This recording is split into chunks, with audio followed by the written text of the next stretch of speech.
सियासत भी बड़ी गजब है। कब कौन सा बयान कहां कौन ले जाए और जहां मौका विपक्ष को मिल जाए तो फिर कहां। आप देखिए कि डॉक्टर नरोत्तम मिश्रा ने बड़ी ही बखूबी और साफ मन से ये कहा कि कैसे हम अवैध शराब के धंधे को रोकें, कैसे अमानक शराब के काम को रोकें। उन्होंने जिक्र किया था कि एक एक स्टेट का जिक्र किया कि वहां इतनी दुकानें, हमारे प्रदेश में कम दुकानें। तो ये चाहते हैं कि यदि मानक शराब किसी को पहुंचाना है या जो लोग पीने वाले हैं, तो वैसे तो शराब किसी को नहीं पीना चाहिए उन्होंने कहा, लेकिन यदि शराब अच्छी नहीं मिलती है तो फिर इस तरह की घटना सामने आ जाती है। मुरैना और उज्जैन का जिक्र भी किया गया। अब वो चाहते हैं कि दुकानें सही यानी ठीक ठाक दुकान खुल जाए जहां से पर्याप्त मात्रा में मानक मिल जाए, क्योंकि मानक नहीं मिलने के चक्कर में अमानक शराब पी लेते हैं और फिर मौतों का सिलसिला सामने आ जाता। करीब करीब हम देखें तो महीने डेढ़ महीने में 50 के आसपास लोगों की जान गई।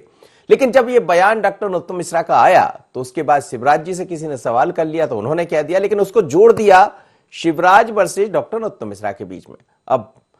अब फिर नरोत्तम मिश्रा जी सामने आए। जरा पहले शिवराज जी को सुन लीजिएगा कि कल उन्होंने क्या कहा था और स्पष्ट कर दिया डॉक्टर नरोत्तम मिश्रा जेल मंत्री है, मध्य प्रदेश के गृह एवं जेल मंत्री, कि ऐसा कुछ भी नहीं है।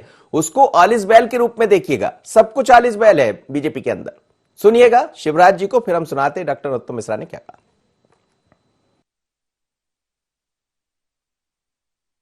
पहला कदम है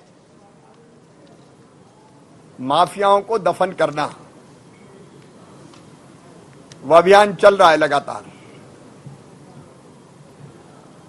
अभी कोई फैसला नहीं किया ऐसा और न कुछ तय किया है, निर्णय हुआ है।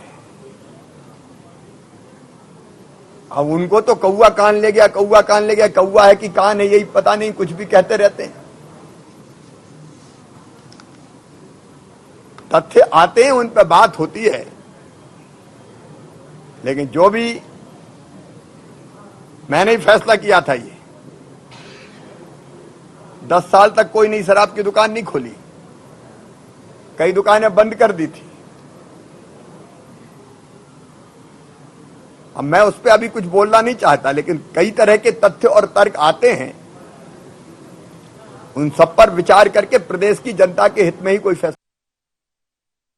इससे पहले डॉक्टर नरोत्तम मिश्रा लगातार ये कह रहे हैं कि दुकानों की संख्या बढ़ जाएगी तो अमानक शराब का जो अवैध कारोबार है वो रुक जाएगा, तो क्यों ना ऐसा कर लिया जाए। उन्होंने अपनी बात शिवराज जी के सामने रखी थी, लेकिन इस बीच में कांग्रेस ने उसको दूसरी तरफ से जोड़ दिया, तो फिर शिवराज जी को सफाई देने आना पड़ा। शिवराज जी को कहना पड़ा कि ऐसा कुछ नहीं है। लेकिन अब जब बीजेपी के अंदर ही इस तरह की बात की जाने लगी कांग्रेस की तरफ से, तो फिर डॉक्टर नरोत्तम मिश्रा ने स्पष्ट किया कि ऑल इज वेल है, आप अनावश्यक बातें मत खोजिए। इसमें क्या कहा डॉक्टर नरोत्तम मिश्रा जी ने, मध्य प्रदेश के गृह एवं जेल मंत्री ने, सुनिएगा। देखिए, बिल्कुल सही कहा है उनने। मुख्यमंत्री जी को शराब नीति के बारे में अंतिम निर्णय लेने का पूरा अधिकार है, कोई मतभेद नहीं हमारे मुख्यमंत्री के। मैंने अपनी बात कही है, मैंने कहा है कि ये अमानक और अवैध बिना डिग्री की शराब जो आती है वहीं आती है जहां पर ठेके की व्यवस्था नहीं होती है, जहां पर डिग्री नापी हुई शराब बेचना चाहिए वो नहीं मिलती है, तब लोग इस दिशा में बढ़ते हैं। अथवा हमारे बॉर्डर के जो जिले हैं वहां बगल के प्रदेशों के जिले से शराब आती है, इसलिए इन शराब की दुकानें नई खुलनी चाहिए। लेकिन निर्णय तो मुख्यमंत्री जी को लेना है, मैं सिर्फ अपनी बात कह सकता हूं, कह रहा हूं। ये भारतीय जनता पार्टी है, यहाँ पर डेमोक्रेसी है, यहाँ सबको अपनी बात करने का अधिकार है। शिवराज सिंह जी खुद कैबिनेट की बैठक में लोगों को प्रेरित करते हैं बोलने के लिए कि वो विषय रखें। इसको अगर कांग्रेस मुख्यमंत्री कौन, मतभेद उभरे, दो धाराएं ऐसा मानती है तो थोड़ा मुगालते में उनको भी रहने का अधिकार तो है, रह ले। लेकिन मैं अपनी बात पे अभी भी कायम हूं कि दुकान खुलनी चाहिए। नहीं, चलिए, तो फिर एक बार कह दिया है डॉक्टर नरोत्तम मिश्रा, मध्य प्रदेश के गृह एवं जेल मंत्री, और ये कहा है कि सबको अपनी बात रखने का अधिकार है डेमोक्रेसी में। और उन्होंने अपनी बात को पुनः दोहराया कि मध्य प्रदेश में अवैध नहीं वैध शराब की दुकानों की संख्या बढ़ना चाहिए ताकि अवैध धंधे को रोका जाए, अमानक शराब को रोका जाए। लेकिन जब इस तरह के बयान आते हैं तो कांग्रेस को मौका मिल गया। उन्होंने कहा कि कांग्रेस को भी कभी कभी मुगालता पाल लेना चाहिए। संदीप मिश्रा जुड़ रहे हैं हमारे संवाददाता, संदीप से समझ लेते। संदीप, सब कुछ ऑल इज वेल?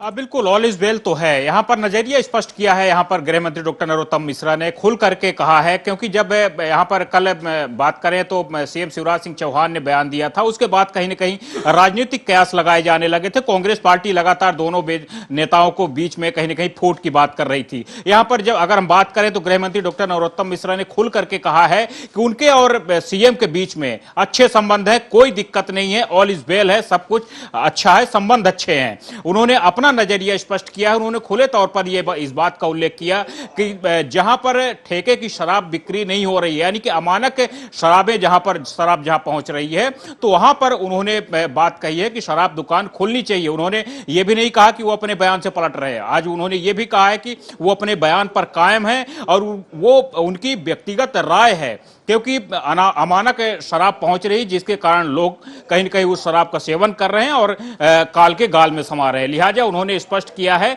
कि सब कुछ ठीक है। वो चाहते हैं कि सबके पास अगर जो भी इसके इच्छुक हैं तो उनको सही शराब मिले, ताकि कोई अमानक शराब न पिए, सब शुद्ध शराब पिए। इस तरह से उन्होंने स्पष्ट किया है। नहीं, मतलब ये नहीं होगा शुद्ध शराब पिए। हम तो सबसे कह रहे हैं कि शराब ही मत पिए।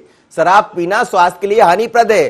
शराब की बोतल पर लिखा होता है कि शराब आपके शरीर को खोखला करती है, हानिप्रद है। ये गृह मंत्री नहीं कह रहे हैं वो, मगर ये जरूर कह रहे हैं कि जिस तरह से वैध दुकान कम होने के कारण स्थितियां बिगड़ जाती है, वो ना बिगड़े। तो स्वाभाविक है, गृह मंत्री, उनके पास इनपुट्स भी आ रहे होंगे संदीप, कि अमानक शराब भारी तादाद में बेचे हैं। और हमने देखा कि अभी बड़ी कार्रवाई की है मुख्यमंत्री और गृह मंत्री के निर्देश पर। लाखों लीटर शराब अवैध रूप से जो अमानक थी उसको बहाई गई।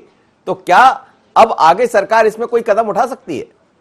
बिल्कुल इस दिशा की ओर सरकार बढ़ रही है। जैसे कि मुख्यमंत्री यहाँ पर गृह मंत्री डॉक्टर नरोत्तम मिश्रा ने दूसरे राज्यों को, जो बॉर्डर के से लगे जो दूसरे राज्य हैं मध्य प्रदेश से, उसका भी उन्होंने उल्लेख किया है। कल उन्होंने ये भी बात का उल्लेख किया था कि तत्कालीन कमलनाथ सरकार ने 25% शराब के दाम बढ़ा दिए थे, जिसके कारण कहीं ना कहीं लोग सस्ती शराब खरीदने की कोशिश करते हैं और वो जहरीली शराब होती है। और अगर हम बात करें तो दूसरे राज्यों से शराब की कहीं ना कहीं सप्लाई हो रही है, दाम भी बढ़ गए हैं, इसलिए लोग अमानक शराब की ओर कहीं न कहीं बढ़ते हैं। सरकार अपनी ओर से लगातार कोशिश कर रही है, गृह विभाग अपनी ओर से पुरजोर कोशिश कर रहा है कि अमानक शराब लोगों तक ना पहुंचने पाए। अगर कोई भी शराब पीता है तो वो सही शराब पिए। बहुत बहुत धन्यवाद आपका संदीप, आप मेरे साथ जुड़े। और मध्य प्रदेश में शराब को लेकर अब सरकार बड़ी सख्त है और सरकार ये चाहती है कि शराब किसी भी तरह की हो, लेकिन ऐसी अमानक शराब जिससे लोगों की जान जा रही है या लोगों की सेहत पर असर पड़ रहा है। वैसे तो सेहत पर कोई भी शराब अपना असर छोड़ती है। हम तो सबसे कहेंगे कि साहब जो पी रहा है उसको भी रोकिए, जो पीने जाने वाला उससे भी कहिए कि शराब ना पिया करे। शराब से तो परिवार बर्बाद होते हैं, और फिर इस तरह की शराब जब आती है तो बर्बाद नहीं होते बल्कि सब कुछ तहस नहस हो जाता। अभी हमने देखा कि 25-28 लोगों की मौत अभी तक मुरैना में हुई है। उसके अलावा उज्जैन की बात करें, और मध्य प्रदेश के गृह मंत्री चाहते हैं कि अमानक शराब ना बिके। पर बयान जब अलग अलग हो गए थोड़े से, तो कांग्रेस को मौका मिल गया और ये कह भी दिया मंत्री जी ने कि थोड़ा थोड़ा मुगालता पाल लेना चाहिए।